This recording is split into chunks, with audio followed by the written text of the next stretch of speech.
जो लोग संविधान बचाओ की बात अब कर रहे हैं, इमरजेंसी 50 साल होने के बाद इमरजेंसी का फिर से वो बार बार दोहरा रहे हैं, जिनका देश की आजादी के आंदोलन में कोई योगदान नहीं रहा और जिनका संविधान निर्माण में कोई योगदान नहीं रहा, उनके कोई लोग इस संविधान को बनाने में कोऑपरेट नहीं किए, तो हमेशा संविधान के खिलाफ बात करते गए। आज उनको बुद्धि भगवान ने दी, ये कहूं क्या जनता ने दी, ये कहूं मारा, अब उनको बुद्धि आ गई, तो उस झूठ को छुपाने के लिए, अपने बातों को छुपाने के लिए वे आज ये नाटक रचे हैं। ये 50th ईयर है, ये 50वां साल है जब देश पर इंदिरा गांधी जी की सरकार ने, कांग्रेस पार्टी ने आपातकाल लगाया था। कांग्रेस पार्टी के अध्यक्ष आदरणीय खड़गे जी ने जिस प्रकार से, जिस भाषा से उन्होंने देश के प्रधानमंत्री माननीय मोदी जी के लिए शब्द कहे हैं, वो निंदनीय है। खड़गे जी हो चाहे जयराम रमेश जी हो, इन लोगों को पता नहीं है कि इमरजेंसी का दंश क्या था। इस प्रकार से खड़गे जी ने आज किया है, मुझे लगता है कि यह भी मखौल उड़ाना है लोकतंत्र का। खड़गे जी कह रहे हैं कि 50 साल पहले हो गया, उसको फिर से क्यों याद किया जा रहा है। आदरणीय सोनिया गांधी जी का परिवार, उनके माता पिता कहां से लड़ रहे थे आजादी की लड़ाई में। इमरजेंसी के 50 साल जो कंप्लीट हुए, तो उसके बारे में उन्होंने ये कहा कि देश के संविधान को और लोकतंत्र को खत्म किया था, उसको हमने फिर बहाल करके इमरजेंसी को हमने खत्म किया और उसके बारे में वो चाहते हैं कि सारे स्टेट में वो मनाया जाए और ये जो संविधान का खातिला हुआ है, इसका उन्होंने हर स्टेट में ये प्रचार करने के लिए आज वो हर जगह अपने जो एक लेटर लिखकर, यानी सरकार ने लेटर लिखी और उसमें बहुत कुछ बातें कही है, आप सबको मालूम है, फिर मैं वो दोहराता नहीं, लेकिन मैं इतना ही कहूंगा, जो लोग संविधान बचाओ की बात अब कर रहे हैं, इमरजेंसी 50 साल होने के बाद इमरजेंसी का फिर से वो बार बार दोहरा रहे हैं, जो चीज को सभी ने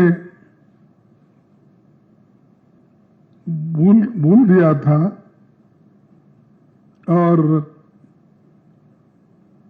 ये जो चीज समाप्त हो गई थी, इसको उछालने के लिए वो फिर कोशिश कर रहे हैं। साथियों, जिनका देश की आजादी के आंदोलन में कोई योगदान नहीं रहा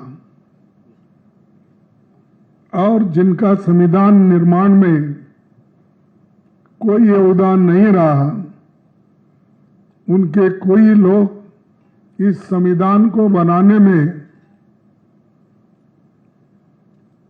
कोऑपरेट नहीं किए, तो हमेशा संविधान के खिलाफ बात करते गए। और जो संविधान बाबा साहब अम्बेडकर, पंडित जवाहरलाल नेहरू जी और सभी ने, कांग्रेस के नेताओं ने कॉन्स्टिट्यूएंट असेंबली में बहुत दिन तक बहस करके एक संविधान तैयार किया था, उस संविधान को भी उन्होंने रामलीला मैदान में जलाया और उन्होंने जहां तक कि नहीं, बाबा साहब अम्बेडकर का पुतला, नेहरू जी का और गांधी जी का फोटो उन्होंने जलाई और वो ये चाहते थे कि जो संविधान बाबा साहब अम्बेडकर इन्होंने बनाया है उसमें हमारा पारंपरिक जो संस्कृति है उसके अंश इसमें कुछ भी नहीं है, चाहे वो अपने मनुस्मृति के तत्व हो या वो जो खास करके बीजेपी विश्वास रखती है, उन तत्वों का उसमें उल्लेख नहीं है, इसीलिए इस संविधान को हम नहीं मानेंगे। ये कहने वाले लोग आज उनको बुद्धि भगवान ने दी, ये कहूं क्या जनता ने दी, ये कहूं मारा, अब उनको बुद्धि आ गई जब हमारे 1 साल से चल रहा है संविधान बचाओ यात्रा, उससे बीजेपी घबरा गई। घबराने के बाद ये जो पूरे देश में चला था, तो घबरा कर इन्होंने ये संविधान के खिलाफ कुछ ना कुछ वो कहना उनको है, तो इसीलिए वो क्या कर रहे हैं कि 50 साल का इमरजेंसी की बात अब कर रहे हैं। मैं कौन क्या कहा ये नहीं बोलना चाहता हूं, मैं सिर्फ इतना ही बोलना चाहता हूं, जो लोग अपने गवर्नेंस में नाकामयाब रहे, कुछ नहीं कर सके और उनकी विफलता इतनी है कि लोग आज इन्फ्लेशन के लिए पूछ रहे हैं कि भाई इतनी महंगाई बढ़ रही क्यों, उसका सवाल का उनके पास जवाब नहीं है। बेरोजगारी का नहीं है, भ्रष्टाचार का नहीं है, आर्थिक बदहाली जो हो गई, नोटबंदी जो हो गई, बाहर का काला धन लाने की जो बात हो गई, वो सब कहाँ है? और इनके जो फेल्यूअर्स है, झूठ जो बातें इन्होंने बार बार करते आए हैं, तो उस झूठ को छुपाने के लिए, अपने बातों को छुपाने के लिए वे आज ये नाटक रचे हैं। और उसी के साथ ये लोग गरीबों की भलाई और संविधान के साथ चलने वाले, संविधान की रक्षा करने वाले, मैं ये पूछना चाहता हूं, आप एक तरफ गरीब को गरीब बना रहे हैं, अमीर को और अमीर बना रहे हैं, और गरीब और अमीर के बीच में इतनी खाई हो गई है, इतना गैप हो गया है कि उसको आप कभी भी मिटा नहीं सकते या नजदीक नहीं ला सकते। आज एक विशेष दिन है। आप सभी जानते हैं कि देश के लोकतंत्र पे हमला इमरजेंसी के रूप में, आपातकाल के रूप में आज से 50 वर्ष पहले हुआ था। ये 50th ईयर है, ये 50वां साल है जब देश पर इंदिरा गांधी जी की सरकार ने, कांग्रेस पार्टी ने आपातकाल लगाया था। स्वाभाविक है, इतिहास को कभी भूलना नहीं चाहिए, इतिहास से शिक्षा लेनी चाहिए और दोबारा इतिहास में हुई गलतियां कभी एक लोकतांत्रिक देश में ना हो। आज भारतीय जनता पार्टी इस विषय को ध्यान में रखते हुए समग्र भारतवर्ष में काला दिवस के इस रूप को प्रस्तुत कर रही है। ऐसे में कांग्रेस पार्टी का बौखलाना, उनकी बौखलाहट हमें दिख रही है।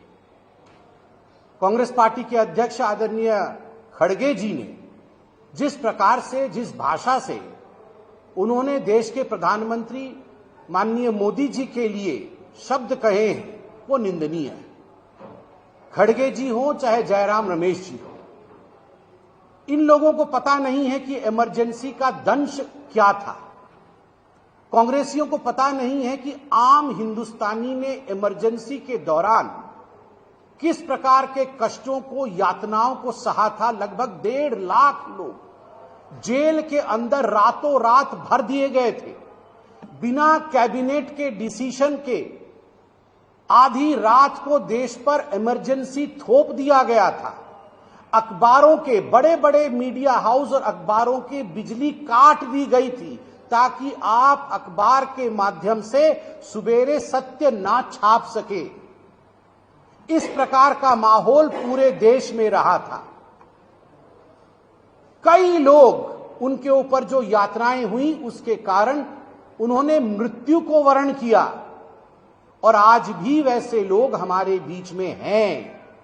और इसलिए हमारा दायित्व है, हम विश्व की सबसे बड़ी पॉलिटिकल पार्टी है, हमारा दायित्व है कि हम न केवल भारतवर्ष को बल्कि आगामी पीढ़ी को भी इस विषय से अवगत कराएं कि विगत समय में जो भूल हुई थी इमरजेंसी के रूप में, वो कितनी बड़ी भूल थी और ये भूल दोबारा दोहराया नहीं जाए। उस पे मजाक करना, उस पे तंज कसना, जिस प्रकार से खड़गे जी ने आज किया है, मुझे लगता है यह भी मखौल उड़ाना है लोकतंत्र का।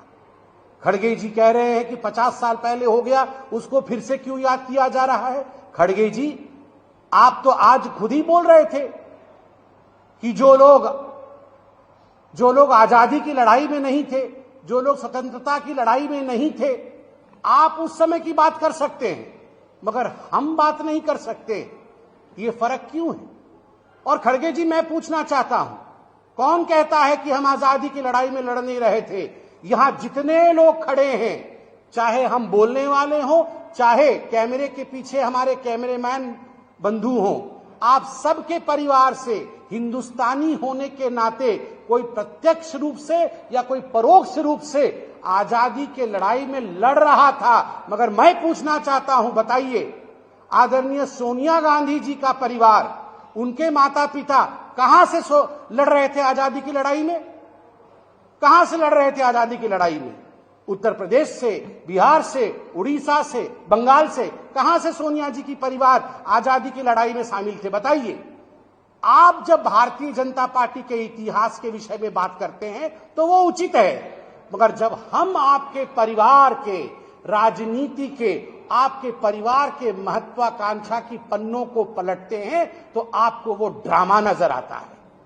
केवल और केवल आपके परिवार के महत्वाकांक्षा के कारण इमरजेंसी लगी थी, एक व्यक्ति के महत्वाकांक्षा के कारण, क्योंकि कोर्ट ने उनके, इंदिरा गांधी जी के चुनाव को निरस्त किया था। केवल और केवल सत्ता में बने रहने के लिए इंदिरा जी ने बिना कैबिनेट के फैसले के इमरजेंसी लगाई थी। आप कहते हैं गरीबी और अमीरी के बीच खाई बढ़ गई। खड़गे जी, हम आपको लिफाफा में बंद करके आज जो रिपोर्ट यूएन की है, जो वर्ल्ड बैंक की रिपोर्ट है, वो रिपोर्ट आपको भेजेंगे।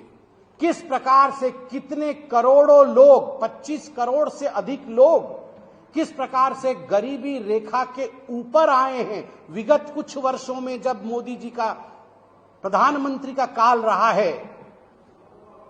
इन 11 वर्षों में यह रिपोर्ट आपको भेजेंगे, तब आपको मालूम पड़ेगा कि गरीबी हटाओ का नारा वो अलग था और वास्तविक रूप में किस प्रकार गरीबी दूर हुआ है इन 11 वर्षों में, उसकी कहानी अलग है। मैं आज पूरे हिंदुस्तान से कहना चाहूंगा, भारतीय जनता पार्टी के प्रवक्ता के नाते, एक पल के लिए भी इमरजेंसी को भुलाना नहीं है। इमरजेंसी को सदैव याद रखना है और आगे चलकर इस प्रकार की विषम विकट परिस्थिति न बन सके, इसके लिए भरसर लोकतांत्रिक प्रयोग, लोकतांत्रिक प्रयास हमें करते रहना है। और जहां तक कांग्रेस पार्टी का सवाल है, जिस पार्टी में ही लोकतंत्र नहीं है, वो लोकतंत्र का महिमा कहां से समझेगी। जिस पार्टी का समर्थन, और जो पार्टी उन लोगों से समर्थन लेती है जो पैर पे अंबेडकर जी जैसे महान विभूति के फोटो को रखते हैं, वो आज हमें संविधान सिखा रहे हैं।